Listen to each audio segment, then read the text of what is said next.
Hi everyone, welcome back. I hope you're enjoying the story so far. I certainly am. And I'm sure you want to find out what happens next. Because remember, Prince Grogber of the Barrow Goblins is coming to stay at the hotel. And everybody's in a real rush and a tiz and a hurry to get things ready. So get yourselves comfortable and we'll find out.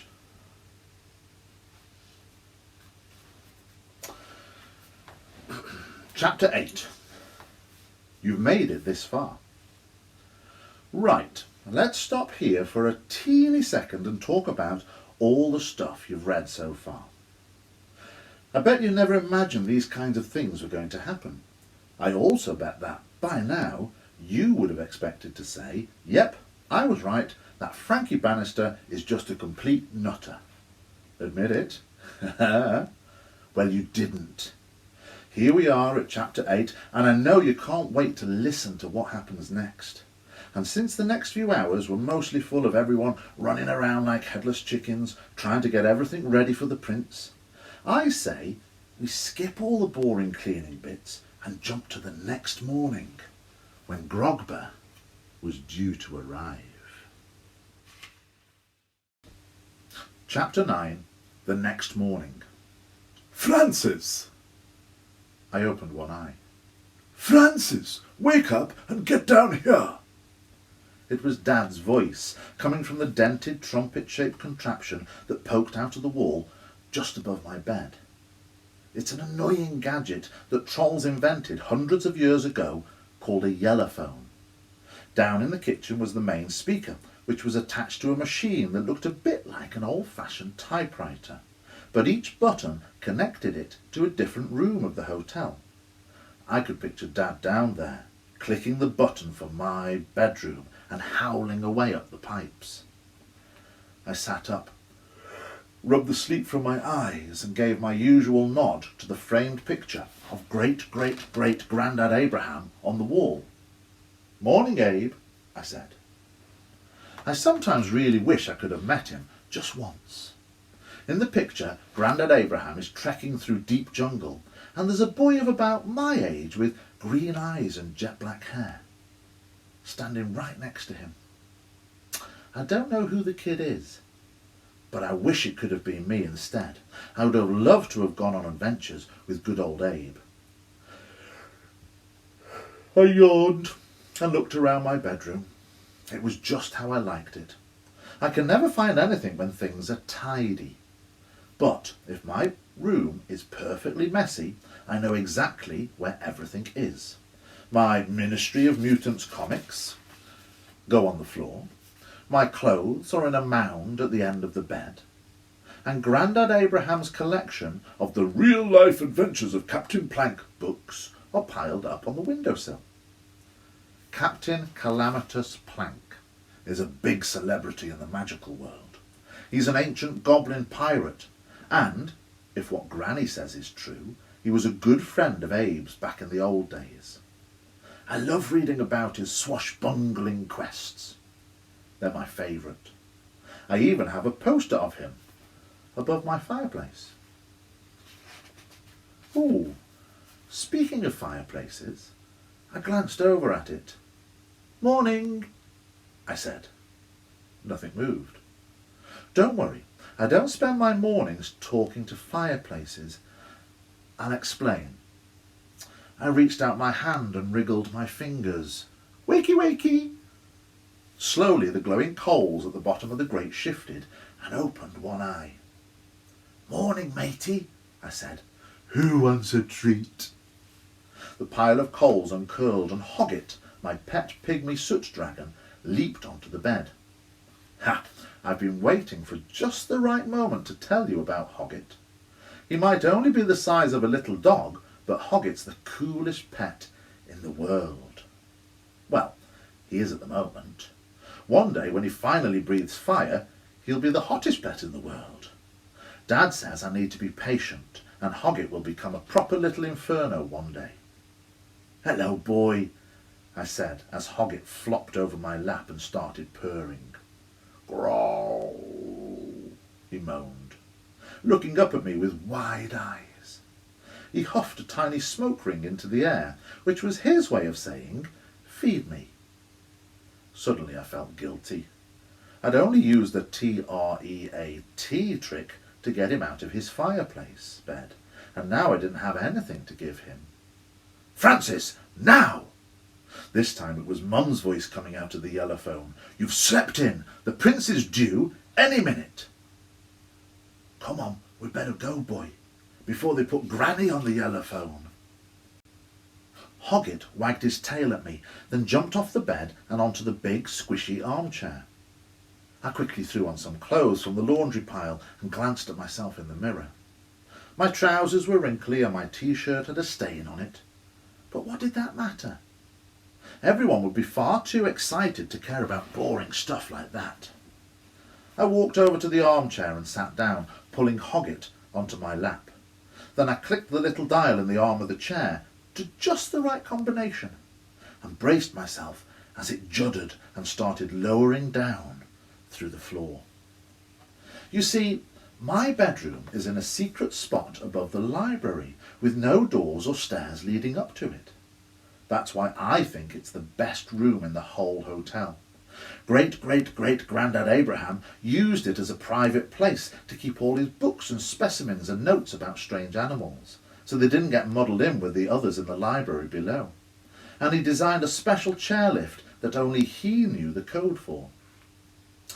After lots of begging, Mum and Dad finally let me move into the room as a present on my birthday a few years ago. They gave me the dial codes for Abe's armchair, and, once I'd learned them by heart, I fed the piece of paper to Hoggett, so only I know how to make the chairlift work, and Mum can't keep barging in and telling me to tidy up. We were rattling past the magical dark romance section in the library when I looked down and saw a gaggle of dustpooks skittering across the floor in a line.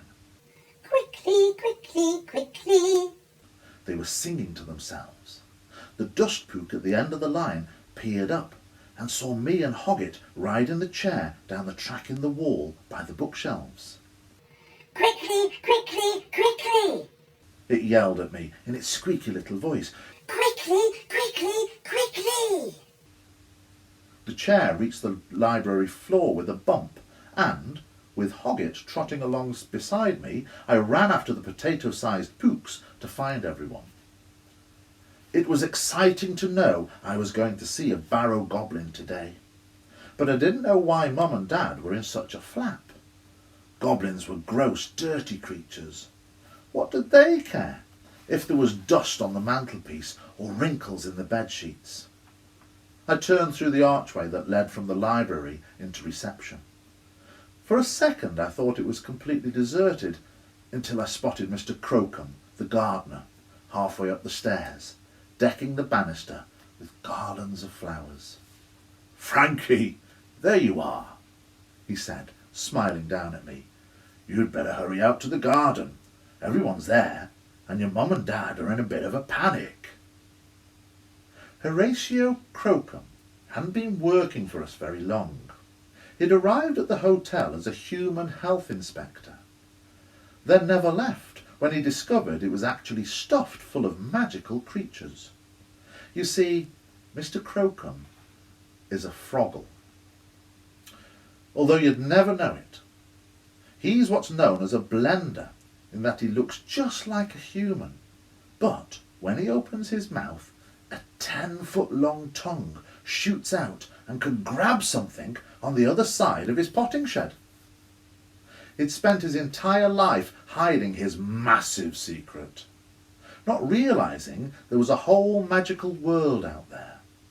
And then he found us. Now he's married to Mrs. Venus, a giant flytrap plant that Grandad Abe brought to the hotel as a tiny sapling back when he was exploring in the Peruvian jungle all those years ago. Mrs. V is pretty cool to look at, with her red and green teeth and tendril arms. But we have had a few problems recently because she keeps falling asleep with her mouth open on the lawn. Just last month, Hoggett ran in there after his ball and nearly got gulped. "Thanks, Mr. Crocombe," I said, I raced down the hallway and past an enchanted mop that lazily sloshed its way about on the tiles. Mum had obviously put it to work earlier that morning. When I reached the kitchen door, I pushed it open and ducked just in time as a saucepan flew right over my head, knocking the mop clattering across the floor. Nancy was cooking at the stove like a blur. She was balanced on one leg while her other 7 limbs were stirring, whisking, chopping, grabbing spice jars from shelves, flipping ingredients in pans, kneading dough, and shoving trays of food into the oven, all at the same time. Cockroach puree, swampgrass, giblet jam, unicorn eggs, she mumbled to herself. Yep, that's the kind of food magical creatures like to eat. You get used to it after a while, and some of it actually tastes quite good. I bet you didn't know that unicorns lay eggs. I darted past Nancy into the conservatory and instantly saw that most of the hotel guests had assembled on the patio outside. Quickly I made my way along the rows of Mr. Crocombe and Mrs. Venus's plant pots, stepped through the glass door at the far end, and a sardine skeleton hit me in the face with a sloppy, smelly slap. You weren't expecting that, were you? Neither was I.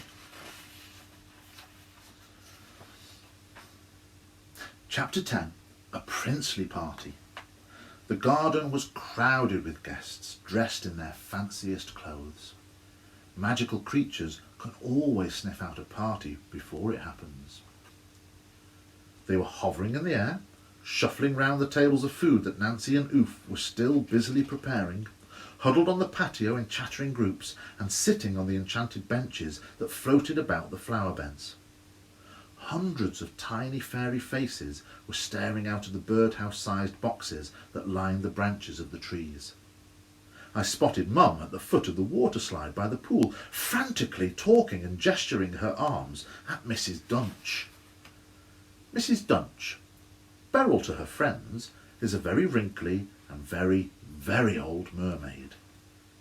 She's come to stay with us every summer for as long as anyone can remember, and she always insists on squeezing into her starfish bikini top the minute she arrives. Right then, the geriatric trout was sitting at the top of the slide, listening to Mum's ranting and eating sardines like they were corn on the cob, chewing off all the flesh, then lobbing the skeleton with its head and tail still attached over her shoulder. That explained my smelly smack in the face. Frankie, Dad yelled from the other side of the garden. will you get over here? You're one of the last to arrive, he snapped. His shoulders were up near his ears with worry. Why are you always so late? I don't think I'd ever seen Dad looking so smartly dressed. His hair was still messy as usual, but he'd squeezed himself into his old wedding suit. It was moth-eaten and a bit tight in places, but still, that was pretty good for Dad. He climbed up onto the patio wall and raised his arms and shouted, Ladies and gentlemen! Everyone turned to look at Dad and fell silent. Ladies and gentlemen! And werewolves, barked Gladys Potts. She'd put on her special diamond-encrusted collar for the occasion. Yes, and werepoodles, Dad said. Now, I called you all here today because... And ghosts, wailed Wailing Norris. He was another of our special ghost guests at the moment. Unfortunately, because Lady Leonora had already booked the great staircase, he had had to settle for the swimming pool steps to haunt. He was standing up to his waist in water, shivering dramatically. Yes, and ghosts, Dad said through gritted teeth. Now, And Cyclopses, Reginald Blink shouted from further along the patio wall. He was staying with his wife and 2 children. Their single eyes twitched with excitement. Don't forget me, said another voice from nowhere. For a second, no one could figure out where it came from until a man's toupee wig floated across the lawn. Invisible Alf had been in a science laboratory accident when he was young and has been invisible ever since. Even though it's impossible to see him, he's super embarrassed about going bald in his old age and insists on wearing his ratty old wigs.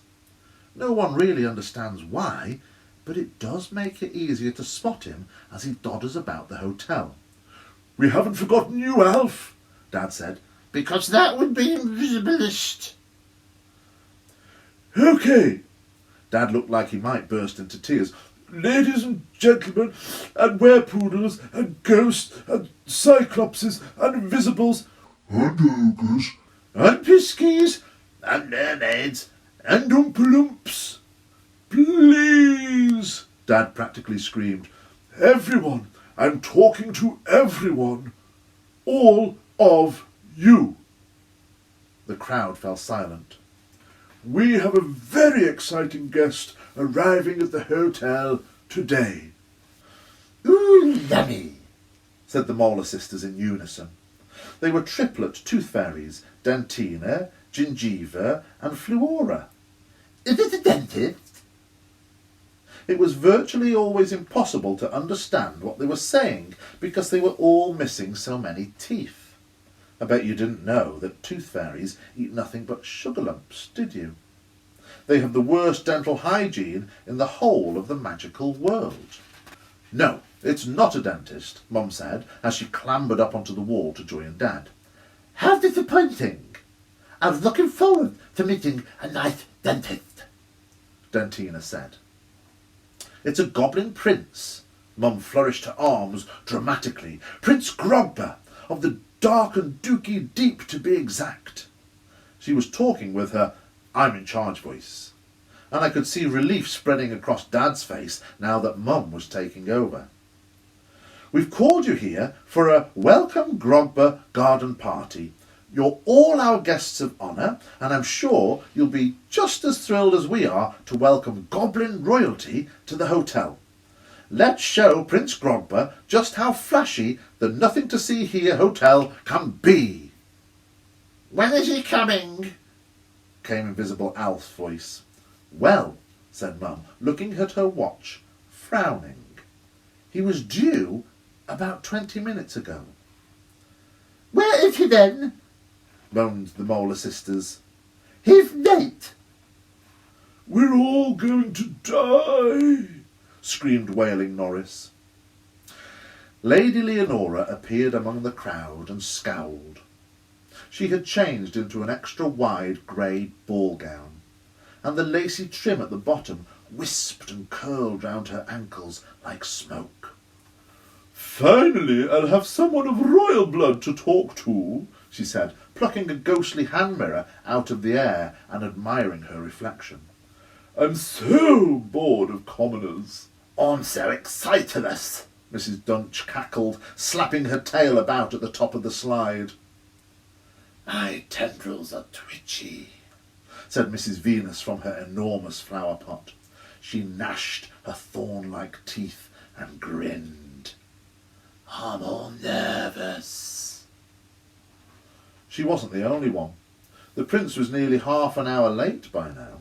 Everyone was feeling anxious and fidgety, and getting more restless by the minute. When's he going to get here? Asked Mum. Do you think he's changed his mind? "He'll be here," Said Dad, and he was right. It was at that moment that the lawn started screaming.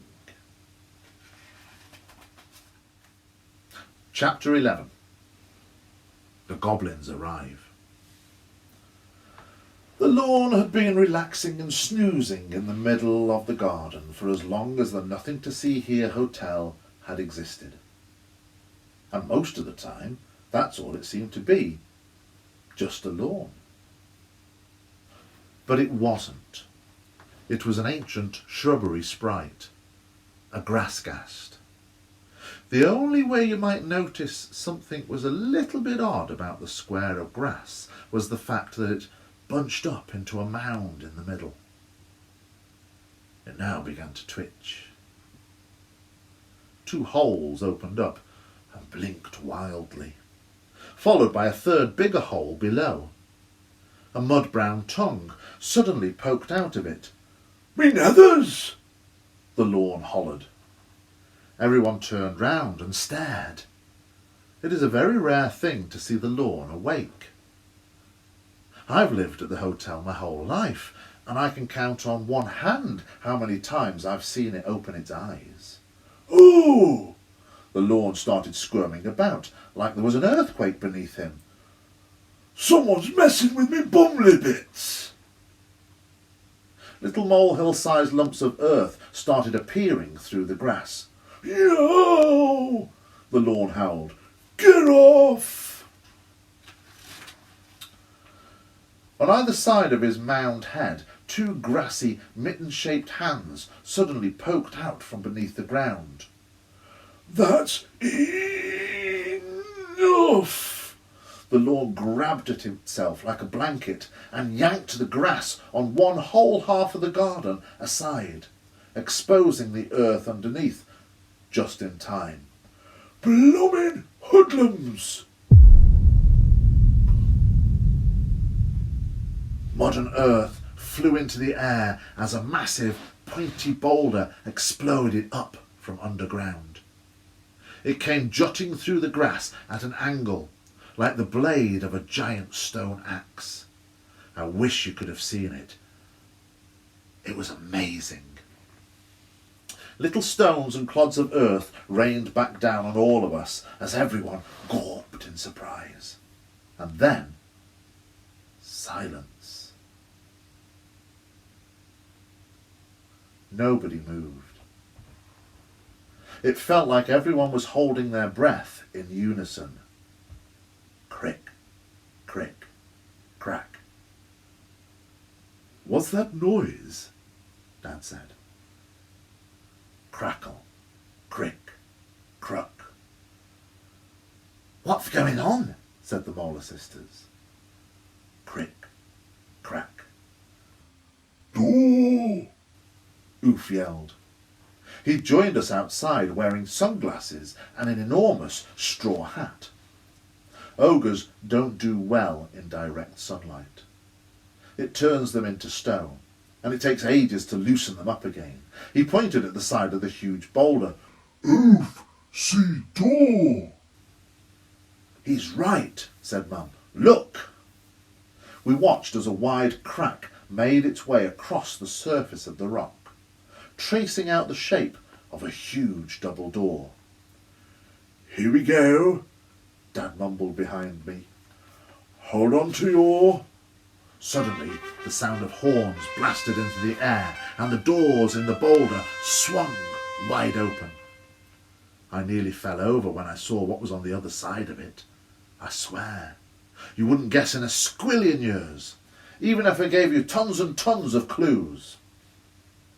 Instead of walls of rock and stone, like you'd expect to see on the inside of a dirty great boulder that had just exploded up through your garden, there was a long hallway covered in the brightest, shiniest gold I'd ever seen. Coloured glass lanterns hung from the walls, and everything glinted like the inside of a treasure chest. I had to squint to look along it. But the gold hallway wasn't even the most impressive thing behind those stone doors, because, as far back as I could see, in endless rows like an army, marched hundreds and hundreds of barrow goblins.